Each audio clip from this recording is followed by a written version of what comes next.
All right, we continue in the SEC. Not off to the start that we want to, but at the same time, there's a lot of basketball to be played, and I really believe this team will continue to get better. Playing against a Mizzou team that's probably is trying to get wins just like we are, and we've got to be able to defend the home court. They won a big game at A&M. And, of course, with Kunzo's team, they're going to come in, they're going to get after you defensively and rebound the basketball with Tillman inside. The Geist kid is playing better. Whereas our team, we need to get into we need to play a total good game. That's what I'm looking for our guys. I think we've been trying to win just with offense. And you can't just win with offense in our league. It's got to be a defensive effort as well. And so we've got to continue to get better in a lot of different areas. I think taking care of the basketball is going to be one of them. We've got to take care of the basketball. We've got to be able to defend. We talked about getting off to a good start, and we started the game off right off the game with the turnover, and you can't do that, especially on the road. But I look for our guys to come out and play with a much greater sense of urgency, playing against a Mizzou team that, obviously they border this. It's a border game where the states touch, so it's going to be a big game for us and a big game for them as well. Mike Daniels just in here, and he was pretty humble and took a lot of blame for the loss the other day, said he needs to play better. What are you seeing from Daniel, and what kind of response do you expect from him? Well, what you're seeing, and that's the thing with the inexperienced team, is that Daniel's getting a lot of attention, and rightfully so. I mean, he's played so well.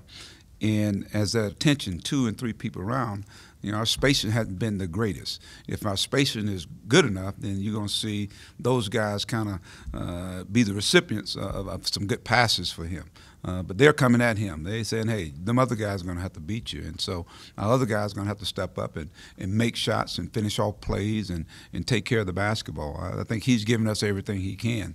But that's what happens, like I said, when you go from not being on the scouting report to the top of the scouting report. And so we know he can play a lot better. We had too many turnovers, I thought, Bob. And then on that, the momentum plays. We cut the ball game to 40, I think it was 49-43. And we had the ball a couple of times. Well, we got to come down, and now we got to execute. Because I didn't think they had an answer for Dan if we continue to have patience and get the ball in.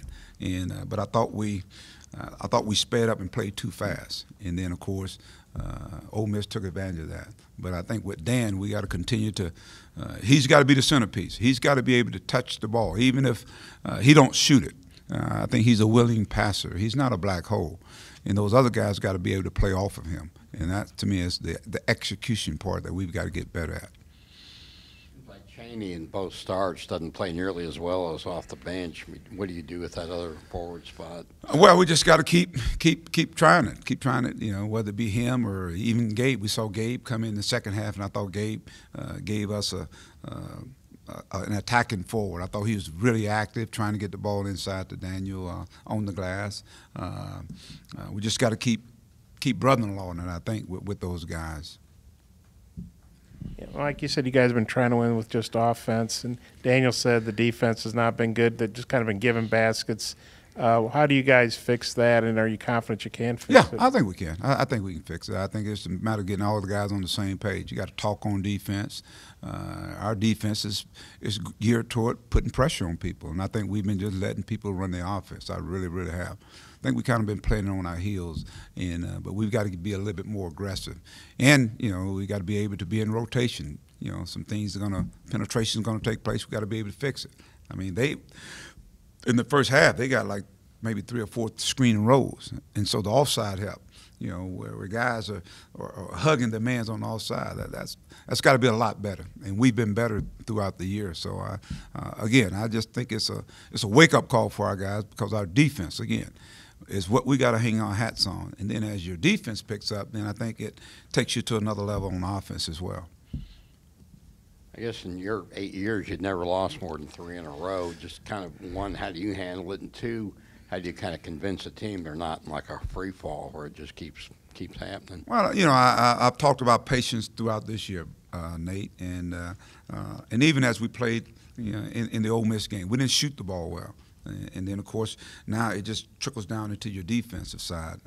I think there are some things that we're doing well. The bright spot in that game, you look at Keyshawn Embry coming off the bench. I thought he gave us some quality minutes. I thought Gabe gave us some really good minutes. And so now if you get some of those guys that are starting out to playing at the level they're capable of playing, I think we see Isaiah is really starting to – I think he's starting to play with that pop that you got to play with. And I think that's even with our team. We got to play with a little more pop, a little more energy. I think that's got to be – we're an energy team. And once that energy is injected from a defensive standpoint, then we're in an attacking mode offensively as well. You got a young team, but you're an experienced coach. I look up. You actually had a 4-game losing streak at UAB. You guys went to the NCAA tournament your first year at Mizzou. You had a 4-game losing streak. You guys I did? Yeah. I didn't know that. It's on. And you guys won 18 games. You didn't go to the NIT or whatever, but you still won 18 games. So how can an experienced coach like yourself help navigate a young team through a rough patch like this? I think you don't panic. I think that's the biggest key. You don't panic. And if they don't see you panic, they're going to be okay. I think what we do works. And we've seen that, early on. Now we just got to be able to put it together here, and nothing like some good winning it would take care. But I think, get in the gym and continue to work and continue to believe in each other. I think one thing about it, these guys continue to believe in one another, and we eventually go over the hump. We're becoming a team, and there's a learning curve. You're not going to see Mason Jones go 1 for 10. I mean, he was 1 for 10, and that's one of our leading scorers in conference play. So we got to have some more guys click on some of the cylinders that can help us offensively. And then defensively, I think we really got to dig into the trenches and become one of those teams that, you know what, if we don't score, then you don't score. I think that's what you got to have the mindset. Get stingy on it.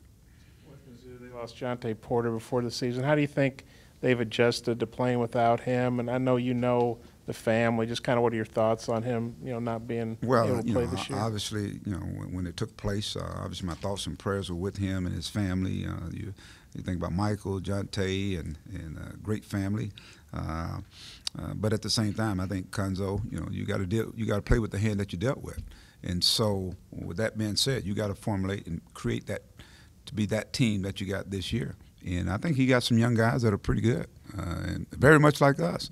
You have Geis, who's running the show. You got Big Tillman, who's down there. Perrier seemed like he's been there for 5 years. So they got some quality pieces. The transfer from Illinois, who's one of the top shooting three-point percentage-wise, I think, in our league. So they've got a collection of players that can shoot the basketball, and hopefully we won't let them shoot as much as they want to. We got to come out with a sense that, I always talk about that sense of urgency, but I think really from a defensive standpoint, come in and establishing the tempo we want.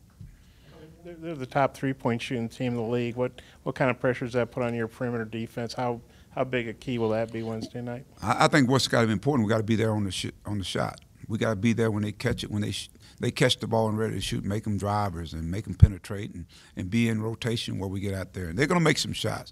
But at the same time, I like to see us, even as they make those shots, us get down the floor, get the tempo going to our liking, where it's up and down the floor, and utilize our bench. And Daniel was talking about he's trying to be more of a vocal leader. How important can that be with a young team? Where you talked the other day about the confidence being kind of shattered.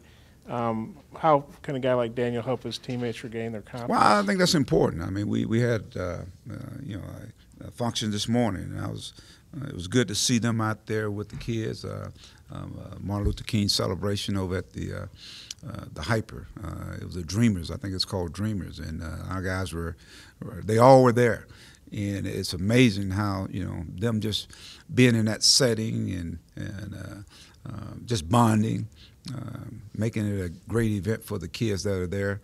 And the guy that spearheaded most of it was Daniel out there on the floor. So I've seen him grown. Daniel, he's a young, and when you talk about in basketball terms, but just to see him step up and try to be that vocal leader, I think that says a lot about our team, and I think that's going to be important. The leadership, and that leadership's got to take place out there on the floor. Obviously, there's a lot of pressure playing college basketball. How good is it to have the guys maybe hang out with some kids that aren't worried about, who made a shot or who had a turnover, and just kind of be around, kids that they just appreciate being around the guys and kind of childlike joy or whatever you I want think to it was call cool. I'm looking at them guys out there on the floor, taking pictures with them. And these are kids in our area that don't get a chance to bond with our guys out there shooting basket. Can you imagine Daniel blocking your shot or you scoring on? I mean, I saw a couple of kids trying to dunk on Daniel, so they got a big kick out of that. So it was kind of neat to get away from it, the day-to-day grind. And but now we get ready to go to the grind.